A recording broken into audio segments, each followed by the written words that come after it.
Assalamualaikum warahmatullahi wabarakatuh. Saya Naila Febizola dari Ujung Batu. Saya Nur Ainur Mardia dari Pekan Tebi. Saya Nur Salma dari Rokan Hilir. Saya Rifi Angelina Putri Hasibuan dari Medan. Kami dari kelompok 6 akan mempresentasikan teks eksplanasi dari gerhana bulan total.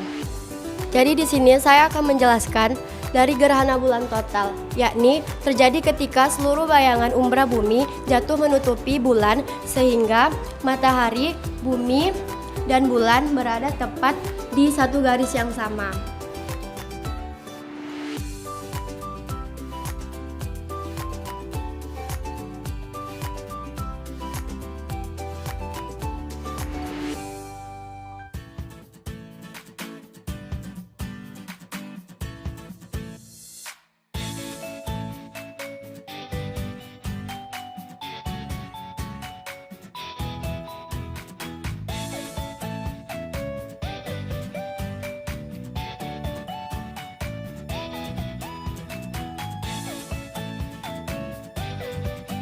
Secara singkat, inilah proses terjadinya gerhana bulan yang hanya terjadi ketika bulan purnama. Sinar matahari yang melewati atmosfer bumi menyebabkan atmosfer menyaring sebagian besar cahaya biru. Hal ini mengakibatkan bulan saat gerhana bulan total tampak berwarna merah jika dilihat dari bumi. Biasanya, gerhana bulan berlangsung selama beberapa jam. Setidaknya 2 gerhana bulan sebagian terjadi setiap tahun. Sementara gerhana bulan jarang terjadi. Baiklah, hanya ini yang dapat kami sampaikan. Semoga bermanfaat. Lebih dan kurang kami mohon maaf. Terima kasih atas perhatiannya. Wassalamualaikum warahmatullahi wabarakatuh.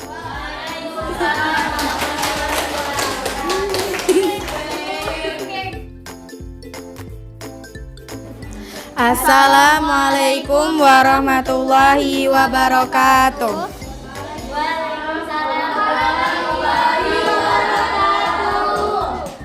Kami dari kelompok 1 kelas 11 MIPA 2 akan mempresentasikan tentang proses terjadinya hujan. Saya Rifalah, saya berasal dari Gunung Intan Bangun Purba. Dan saya Sofi Nurisla dari Medan. Saya Novina Nabila Safitri dari Sumatera Utara. Dan saya Ernawati Dwi Nur Hidayah dari Sumatera Utara. Baiklah, kami akan mempresentasikan tentang proses terjadinya hujan. Bagaimana sih proses terjadinya hujan? Yang pertama-tama yaitu air yang ada di dalam tanah akan mengalir menuju permukaan dan menjadi air permukaan. Dan selanjutnya, air yang berada di permukaan tersebut akan mengalir ke tempat yang lebih besar lagi seperti danau ataupun sungai. Dan air yang berada di danau atau sungai tadi akan menguap dan diserap oleh tumbuhan-tumbuhan yang berada di sekitar danau atau sungai. Selanjutnya, karena panasnya suhu yang diberikan oleh matahari, maka tumbuhan-tumbuhan tadi akan menguap dan membentuk bulat seperti yang sering kita sebut yaitu awan. Setelah kemudian awan tersebut akan berjalan dan terjadilah penguapan secara terus-menerus, sehingga awan tersebut tidak lagi dapat menampung uap-uap yang diberikan oleh awan yang sebelumnya, sehingga awan yang tersebut akan semakin membesar dan berubah warna menjadi kehitaman atau yang sering kita sebut sebagai mendung. Awan yang tadi karena dia tidak sanggup lagi menampung uap-uap air yang banyak dari awan sebelumnya, maka dia akan membesar dan pecah, maka terjadilah hujan. Dan air hujan setelah itu awan pun akan menurunkan hujan dan kembali ke tanah lagi. Dan seperti itulah proses terjadinya hujan dalam kehidupan kita. Baiklah, cukup sekian yang dapat kami sampaikan. Mohon maaf atas segala kesalahan. Terima kasih atas perhatian. Dan kami akhiri dengan wassalamualaikum warahmatullahi wabarakatuh.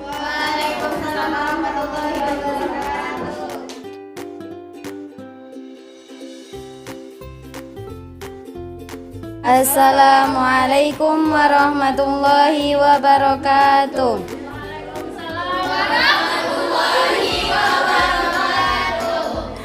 Kami dari kelompok 2 akan mempresentasikan contoh dari teks eksplanasi proses terjadinya banjir. Saya Alpina Putri Harahap dari Dalu-Dalu. Saya Wafik Rahma Safitri dari DUSKPD. Saya Nur Hikmah dari Kota Lama. Saya Salsabila dari Tembuse Utara. Baiklah, kami akan mempresentasikan proses terjadinya banjir. Proses terjadinya banjir dikarenakan yang pertama, faktor yang ketidakmampuan tanah untuk menyerap air karena penebangan hutan secara liar, hingga tanah tidak menerima pasokan air yang berlebihan yang menyebabkan genangan-genangan air. Pembuangan sampah secara berkala yang dilakukan oleh masyarakat ke sungai akan memperlama jalannya air sungai dan akan menyumbat aliran-aliran sungai untuk ke sungai-sungai kecil lainnya. Pembuangan limbah secara bebas oleh pabrik-pabrik tertentu akan merusak lingkungan masyarakat dan tumbuhan-tumbuhan yang berada di dalam sungai. Jika terjadi hujan yang secara terus-menerus akan menyebabkan tanah penuh akan air dan menimbulkan genangan-genangan kecil, sehingga genangan-genangan kecil akan menyalurkan ke dalam sungai. Sementara sungai sudah penuh akan sampah, akan bertabrakan dan berdorong-dorongan dengan air yang mengalir dari hutan, sehingga bendungan akan hancur dan menyalurkan kepada masyarakat setempat. Sementara masyarakat setempat yang sudah dialiri oleh limbah air akan menaik ke permukaan masyarakat, sehingga masyarakat tertimbun oleh air. Baiklah, inilah presentasi dari kami. Lebih kurangnya kami mohon maaf. Wabillahi taufiq wal hidayah. Wassalamualaikum warahmatullahi wabarakatuh.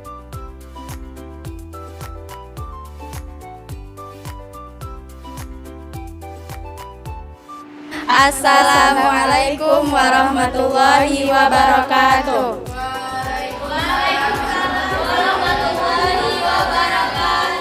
Perkenalkan, nama saya Husnul Aulia Juwita, saya dari Kota Tengah. Perkenalkan, nama saya Intan Selvia, saya berasal dari Jaksel.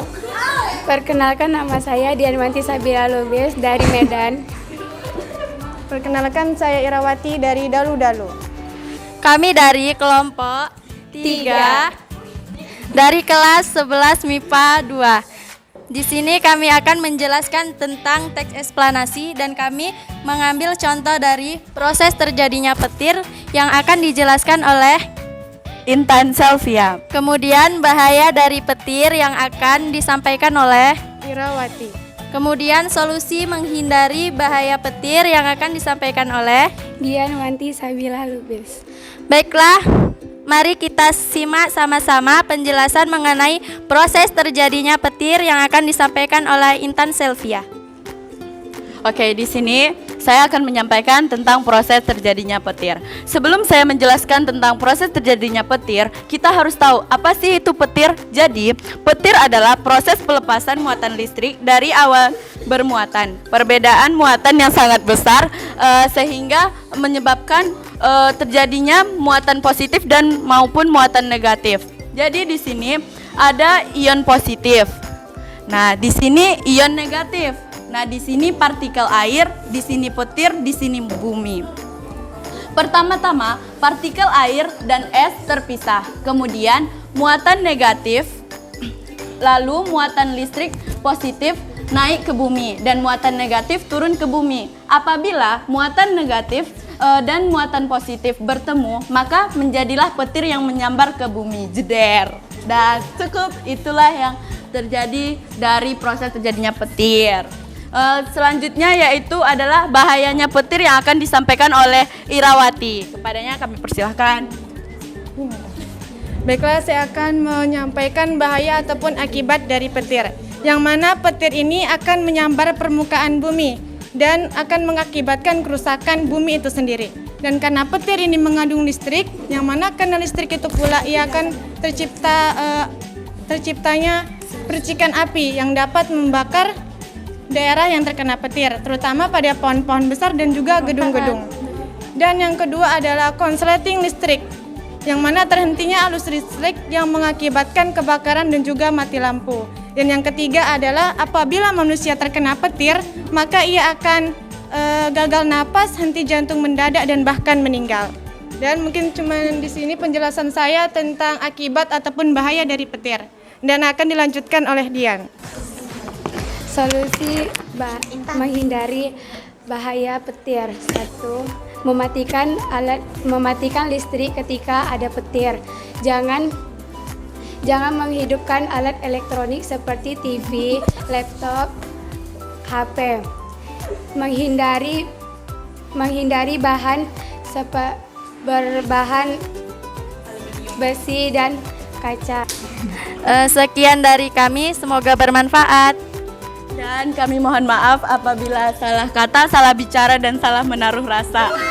Wassalamualaikum warahmatullahi wabarakatuh.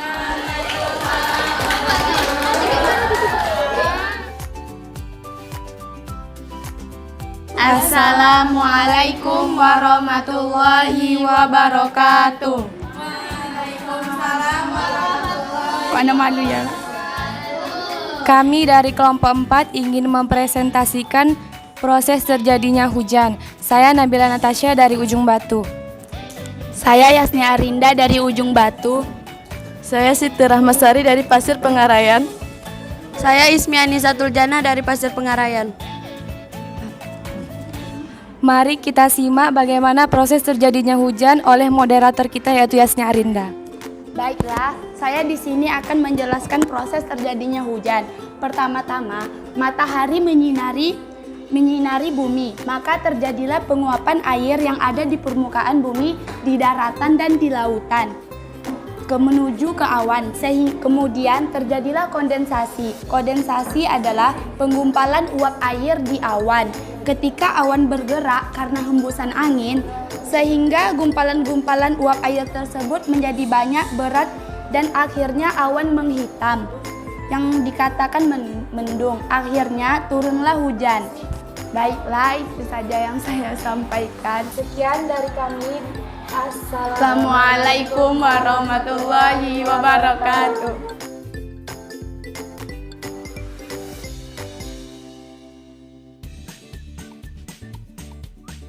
Assalamualaikum warahmatullahi wabarakatuh.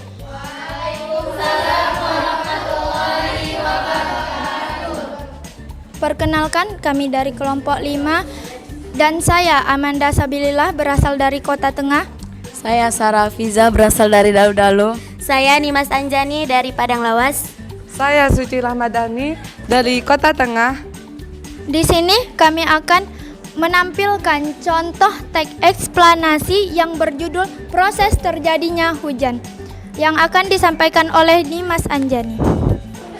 Baiklah, di sini saya akan mempresentasikan contoh teks eksplanasi yang berjudul proses terjadinya hujan. Kita harus tahu bagaimana itu hujan. Apa sih itu hujan? Siklusnya itu bagaimana itu kita harus tahu. Ketika cuaca panas, air di laut dan di daratan akan membuat uapan-uapan air. Dan uap-uap air tersebut akan naik ke atas awan yang kita sebut dengan evaporation. Ketika uap air banyak, maka akan terjadi penggumpalan. Terjadi penggumpalan tersebut maka yang kita sebut dengan condensation. Awan tersebut akan berjalan dengan hembusan angin. Ketika awan tersebut sudah menjadi gelap dan tidak tahan dengan beratnya uapan yang di dalam awan, maka awan tersebut akan menurunkan precipitation atau yang kita sebut dengan hujan. Ketika hujan diturunkan ke permukaan atau ke darat, maka ia akan menyerap ke tanah dan begitulah siklus hujan seterusnya. Baiklah, sampai sini presentasi yang disampaikan oleh kelompok 5 11 MIPA 2. Wassalamualaikum warahmatullahi wabarakatuh.